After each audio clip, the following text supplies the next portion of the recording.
So a quick update on Tesla stock, as there's been some notable events that we absolutely want to go ahead and touch on. Now, before we go ahead and talk about Tesla real quick, I want to pan over to the overall S&P 500 index ETF, ticker symbol SPY, and show you guys that we've definitely seen some selling pressure happen to the overall markets today, right? But if we go ahead and pan back to Tesla, we could obviously see that the selling pressure was a lot more steeper. Now, one of the things I've been saying on this channel for quite a while is that I'm very bearish on Tesla in the short term.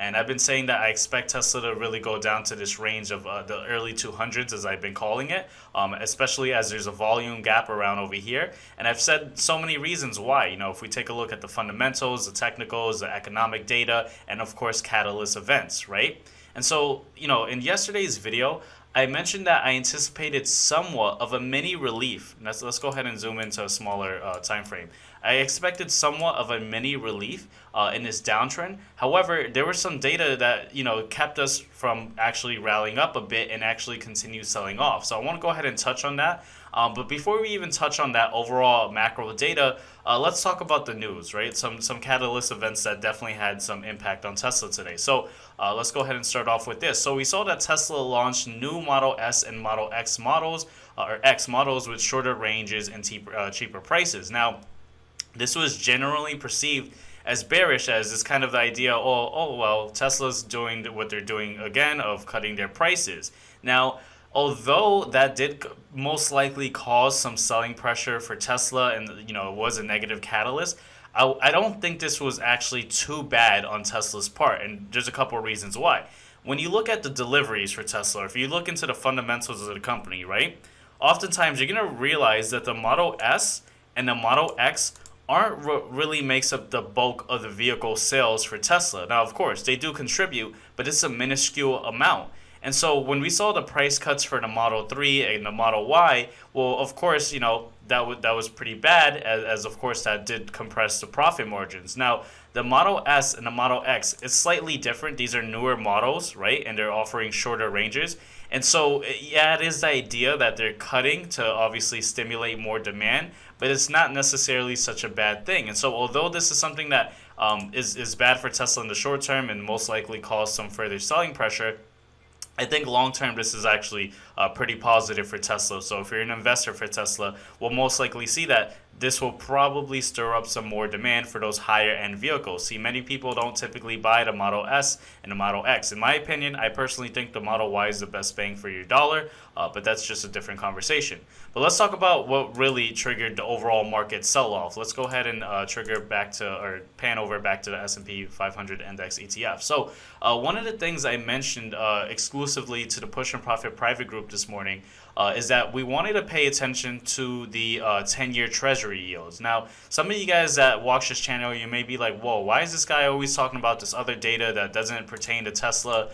You talk about earnings for other companies, you talk about treasury yields. What does that matter for Tesla? Well, let's go ahead and break a couple of things down. So I always say that it's important to look at the 10-year treasury notes because it definitely tells a big story, right? So we're seeing the treasury creep up to 4.2% for the 10-year treasury notes. Now, this is not necessarily good, and I want to go ahead and draw the correlation how this impacts the overall market. So to clarify the reason why we want to pay attention to the 10-year is because basically if yields reach 4.3%, it could trigger investors to move their capital from riskier equities, right, like stocks, riskier investments, to safer bonds, right? And so this transition would cause a sell-off.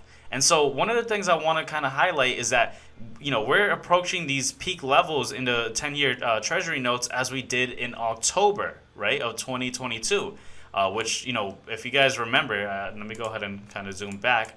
Let's go ahead and take a look. This was October where we had a lot of selling pressure. Now, was that the only reason that Tesla stock fell down? Absolutely not, right? There were several other variables that contributed to this capitulation in Tesla stock falling down. But we absolutely want to pay attention to the treasury, 10-year treasury notes, because of course that could steer investors away from the stock market. Why invest in stocks right now when it seems like the overall stock market is now coming down? Let's take a look at the SPY, right? It almost looks as if we have a double top. We're starting to really cool off.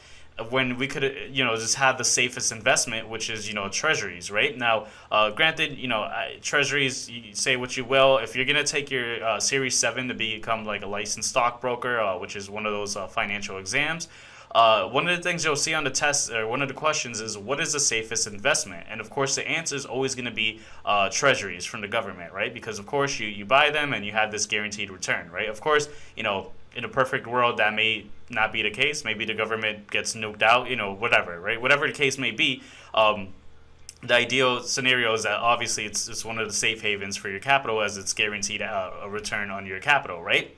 And so we're starting to see the overall market start to sell off, and of course treasury yields are going up for the 10-year, and that could of course induce some more selling pressure. So that's yesterday's video, I did expect somewhat of a little relief, but I quickly updated the Push and Profit private group this morning that, hey, it's actually looking like it's going to get a lot more bloodier, and we saw that Tesla stock fell down quite a bit, right?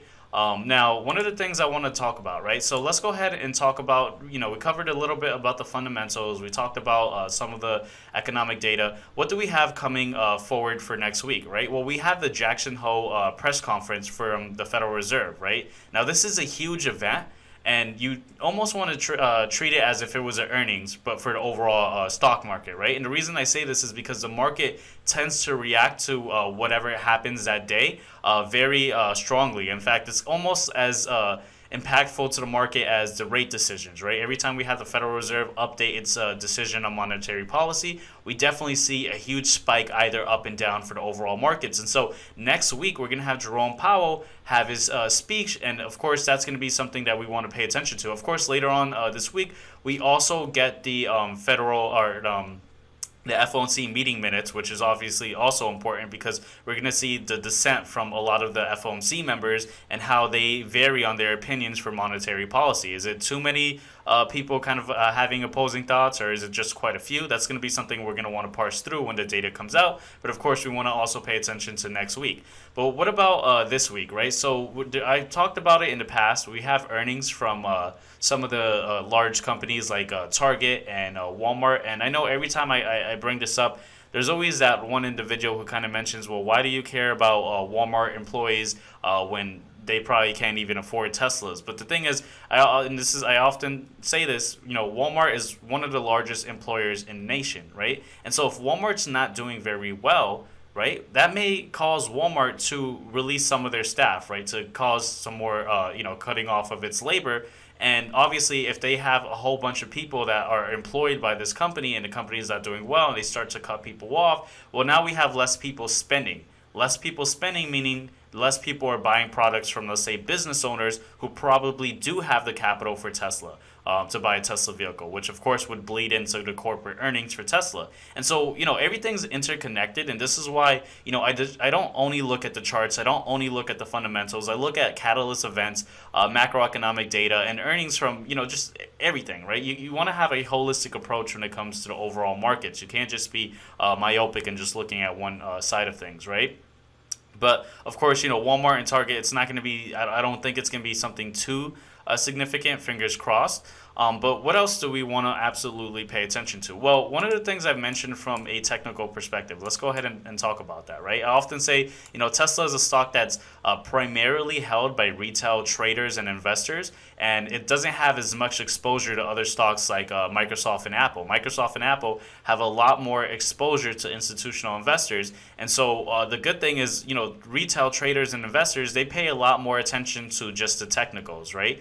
Institutions, they're using several different data points to go ahead and make their decisions to buy and invest. I mean, some fund managers, they're doing crazy things where they're actually using satellite to track, what the parking situation is for a certain, let's say Walmart, just to see how many cars are there, right? I mean, obviously, as retail traders and investors, we don't have access to that type of data. We can't afford to, have satellites, give us, well, what's the activity in the parking lots? Well, okay, this signals that people are going to the store, etc. So a lot of people are very limited to technicals. And so with Tesla stock, I've been saying for a while now that we want to pay attention to the volume profile. Now, the volume profile, right, is volume relative to price, which is completely different from traditional volume relative to time. Now, when there is a gap, when there's very little volume relative to price, right, that means that there's little exchange between buying and selling. And therefore, there's less of a battle between people exchanging, right? And so what we see is when there's a lot of volume relative to price, that's where we see supports and resistances made. That's where we see consolidation. In fact, if we zoom out, the biggest area where there was a lot of volume relative to price was around over here, and that's when Tesla was pretty much moving stagnant for a few years before we obviously we moved up a bit, then the pandemic happened, and then look at where we have very little volume relative to the price. We had a lot of buying pressure, which pushed Tesla stock upwards.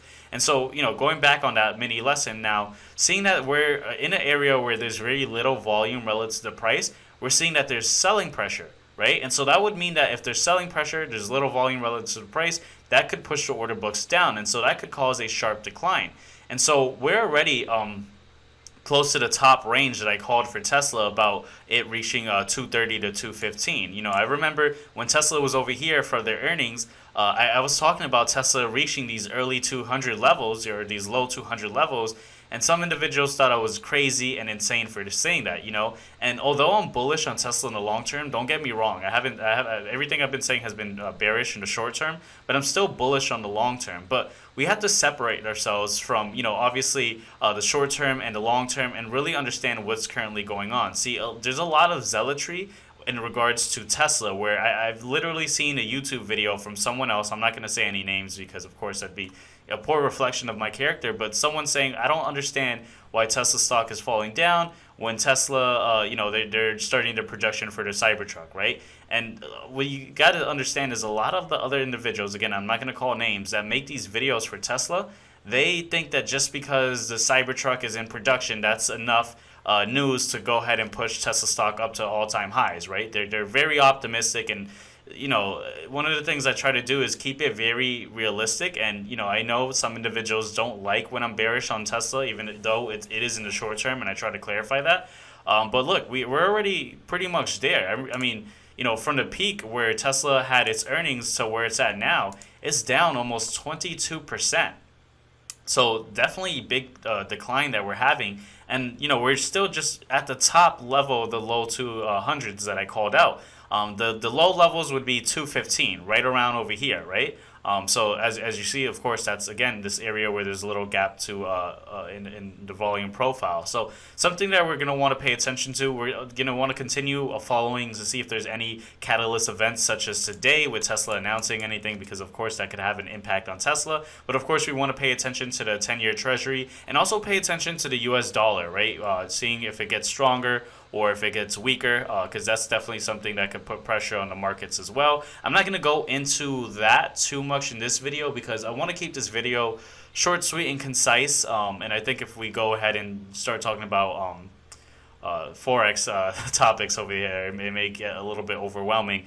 But with that being said, guys, let me know what your thoughts are in the comment section below, what your thoughts are for Tesla. Also, keep in mind to check out the links in the description below, because one of the links is a link to join a free weekly newsletter. I don't think many people were aware of this, but every single Sunday I write a email out, which is our newsletter, and it's completely free. All you got to do is sign up with your email. I don't spam you guys.